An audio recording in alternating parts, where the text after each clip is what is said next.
இயேசு கிறிஸ்துவில் மிகவும் அன்பானவர்களே, யோபு புஸ்தகத்தின் 19 மற்றும் 20ஆம் அதிகாரத்தின் வேத தியான பகுதிக்கு உங்களை அன்புடன் வரவேற்கிறேன். 18ஆம் அதிகாரத்திலே சூகியனான பில்தாத்தின் வாதத்திற்கு பதில் சொல்லும்படியாக யோபு பக்தன் தன்னுடைய மிகுந்த வேதனையையும் கடவுள் மீது அவர் வைத்திருந்த அசைக்க முடியாத விசுவாசத்தையும் வெளிப்படுத்துவதை 19வது அதிகாரத்திலே படிக்கின்றோம். 19வது அதிகாரம் அவர் வைத்திருந்த விசுவாச அறிக்கை செய்த மிக முக்கிய வசனங்களை உள்ளடக்கியுள்ளது. இந்த அதிகாரத்தை 6 பகுதிகளாக பிரித்து நாம் தியானிக்கலாம்.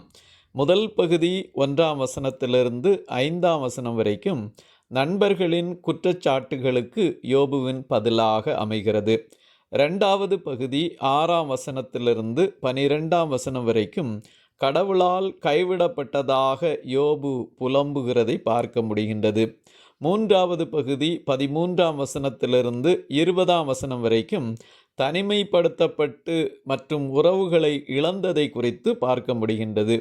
4வது பகுதி 21ஆம் வசனத்திலிருந்து 22வது வசனம் வரைக்கும் யோபுவின் ஆழமான இரக்க கோரிக்கையை பார்க்கின்றோம். 5வது பகுதியாக 23ஆம் வசனத்திலிருந்து 27 வரைக்கும் யோபுவின் பிரசித்தி பெற்ற விசுவாச அறிக்கையை பார்க்கின்றோம். 6வது பகுதியாக 28ஆம் வசனத்திலிருந்து 29வது வசனம் வரைக்கும் நண்பர்களுக்கு யோபுவின் எச்சரிக்கையை பார்க்கின்றோம். முதல் பகுதியாய் 1லிருந்து 5 வரைக்கும் நண்பர்களின் குற்றச்சாட்டுகளுக்கு யோபுவின் பதிலை பார்க்கின்றோம். தன்னுடைய நண்பர்கள், குறிப்பாக பில்தாத், தங்களை நீதிமான்களாக காட்டிக்கொண்டு தம்மை வார்த்தைகளாலே நொறுக்குவதையும் யோபுவுக்கு நேர்ந்த துன்பத்திற்கு யோபுவே காரணம் என குற்றம் சாட்டுவதையும் குறித்து யோபு வருத்தப்படுகின்றார். 19ஆம் அதிகாரம் 5வது வசனத்திலே, நீங்கள் எனக்கு விரோதமாக பெருமை பாராட்டி எனக்கு நிந்தையாக என்னை கடிந்து கொள்ள வேண்டும் என்றிருப்பீர்களாகில் என்று சொல்லுகின்றார்.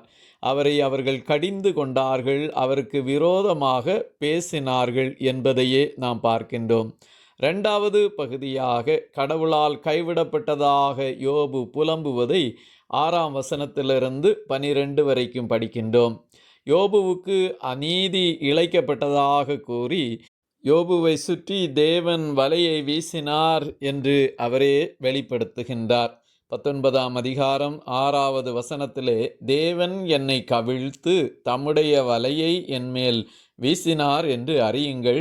7வது வசனம், இதோ கொடுமை என்று கூப்பிடுகிறேன், கேட்பார் ஒருவரும் இல்லை, கூக்குரலிடுகிறேன், நியாய விசாரணை இல்லை, தானாகவே கடவுளுடைய வலைக்குள்ளாக மாட்டிக்கொண்டேன் என்று சொல்லி 11வது வசனத்திலே, அவர் தமது கோபத்தை என்மேல் எரிய பண்ணினார், என்னை தம்முடைய சத்துருக்களில் ஒருவனாக எண்ணிக்கொள்ளுகிறார் என்று ஆண்டவரிடமையே தன்னை ஒப்புவிக்கின்றார். தன்னுடைய கொடுமையான துன்பத்திற்கு சாத்தான் தான் காரணம் என்பதை யோபு அறியவில்லை. யோபுவுக்கு தீங்கிழைக்கும்படி தேவன் சாத்தானை அனுமதித்திருந்தாலும் மாறாக கொடுமையான துன்பத்தை கொடுத்து மிகுந்த வேதனைப்படுத்தியது சாத்தான் தான் என்பதை அறியாதவராய் தேவனிடமே புலம்புகின்றதை நாம் பார்க்க முடிகின்றது.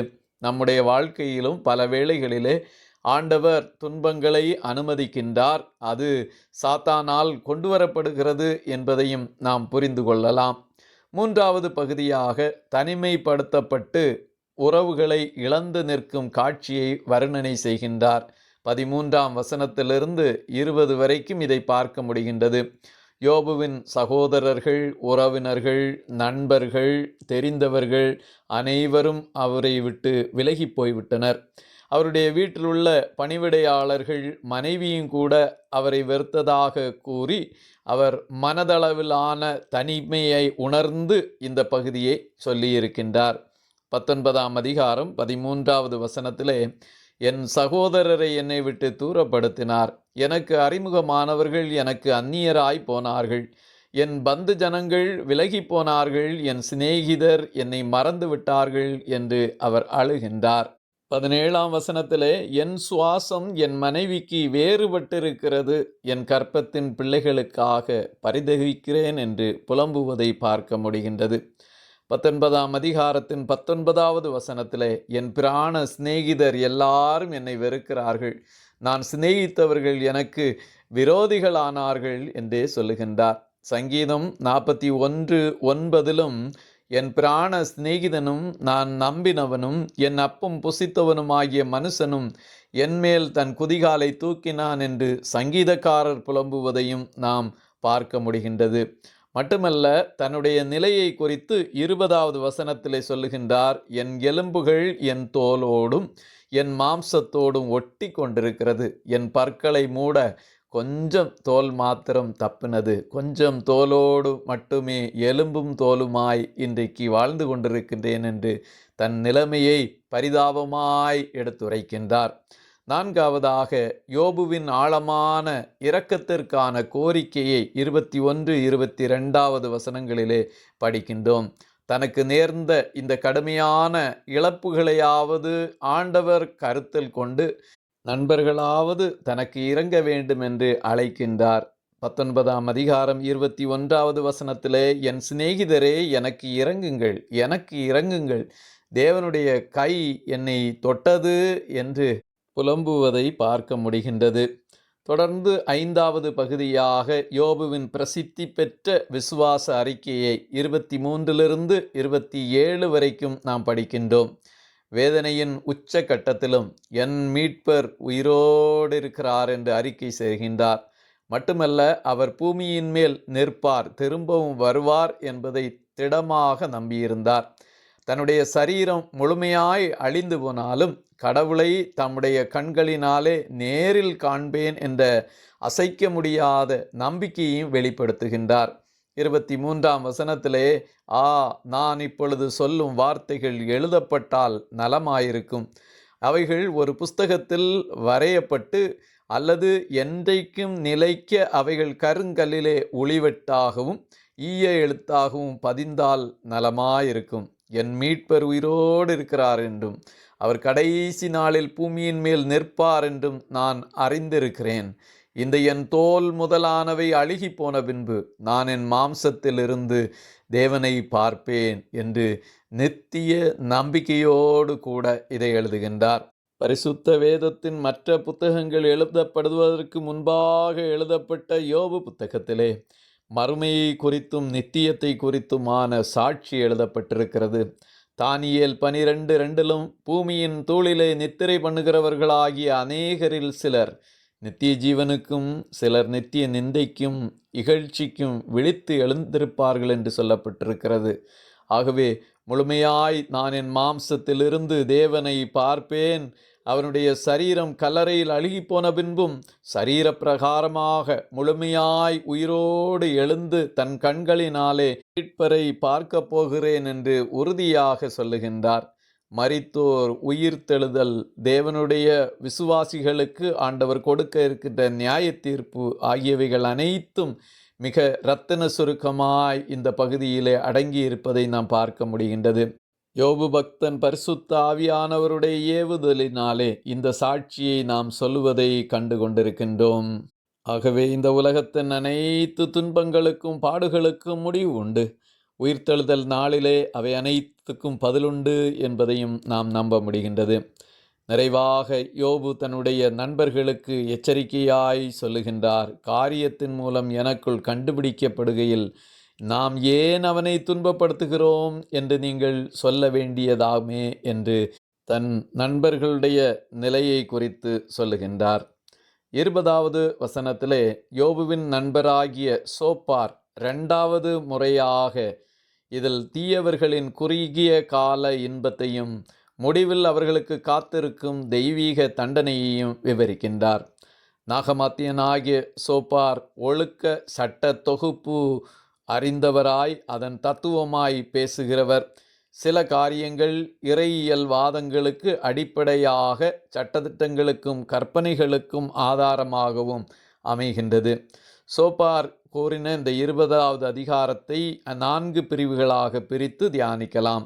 முதல் பகுதி 1ஆம் வசனத்திலிருந்து 3ஆம் வசனம் வரைக்கும் சோப்பாரின் உள்ள கொதிப்பை பார்க்கின்றோம்.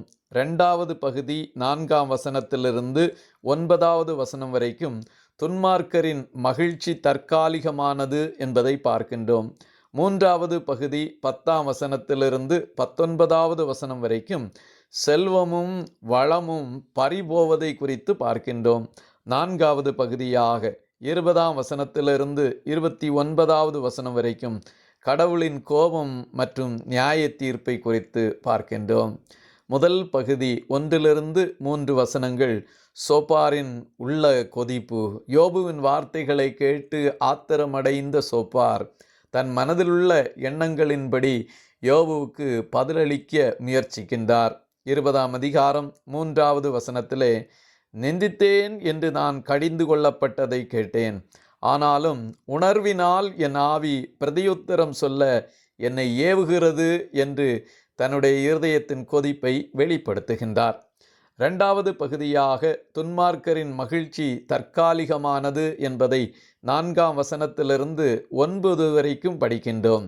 ஆதி முதல் மனிதன் பூமியில் தோன்றிய நாள் தொடங்கி தீயவர்களின் மகிழ்ச்சி என்பது வெறும் நொடி பொழுதுதான் என்பதை சோப்பார் வலியுறுத்துகிறார். அவர்களின் பெருமை வானத்தை தொட்டாலும் அவர்கள் ஒரு நாள் சாம்பலை போல அழிந்து போவார்கள் என்ற நியதியை குறிப்பிடுகின்றார். 20ஆம் அதிகாரம் 5வது வசனத்திலே, அவர் மனுஷனை பூமியில் வைத்த ஆதி காலம் முதல் இப்படி இருக்கிறது என்பதையும் நீர் அறியீரோ என்று நினைப்பூட்டுகின்றார். 20ஆம் அதிகாரம் 8வது வசனத்திலே, அவன் ஒரு சொப்பனத்தை போல் பறந்து போய் காணப்படாதவன் ஆவான், இரவில் தோன்றும் தரிசனத்தை போல் பறக்கடிக்கப்படுவான், அவன் நிலை நிற்பதில்லை, அவனை நாம் பார்க்க முடியாது, அவன் இருந்த ஸ்தலம் இல்லாமற் போகும் என்ற நிலையற்ற தன்மையை வெளிப்படுத்துகின்றார். 3வது பகுதியாக செல்வமும் வளமும் பறிபோவதை குறித்து 10லிருந்து 19வது வசனம் வரைக்கும் தெரியப்படுத்துகின்றார். துன்மார்க்கர் அநியாயமாக சேர்த்த செல்வம் திருடப்பட்டு அவர்களுக்கே அந்த செல்வம் வேதனையாக மாறிவிடும்.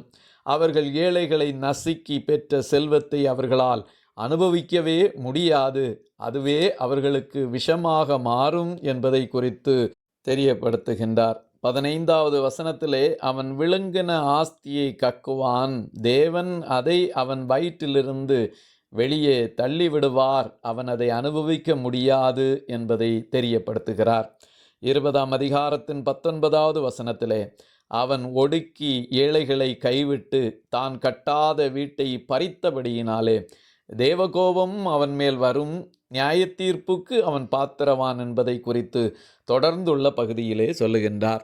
4வது பகுதியாக கடவுளின் கோபம் மற்றும் நியாயத்தீர்ப்பை குறித்து 20வது வசனத்திலிருந்து 29வது வசனம் வரைக்கும் தேவனுக்கு பயப்படாதவர்களின் மகிழ்ச்சி சனப்பொழுதே அவர்கள் கர்த்தருடைய கோபத்திலிருந்தும் தண்டனையிலிருந்தும் தப்பவே முடியாது, தேவனால் நியமிக்கப்பட்ட ஆபத்துக்கள் அவர்களை தொடர்ந்து தாக்கும் என்பதையே வெளிப்படுத்துகின்றார்.